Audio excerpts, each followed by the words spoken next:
Assalamu Walaikum. Hello friends, how are you? Welcome back to my another video. In this video, I am going to show you how to insert currency sign symbol in Microsoft Publisher. Let's get started. Firstly, we have to open a Publisher document. Now we want to insert currency sign symbol in this document. Go to the Insert menu. Then select the text box and click the symbols drop down menu and go to the more symbols.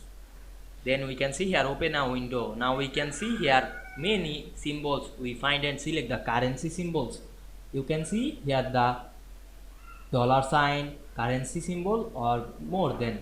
Now I select euro or dollar, pound, etc. Now I select this euro.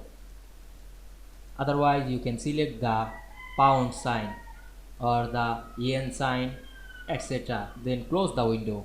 Now we can see we insert currency sign very easily.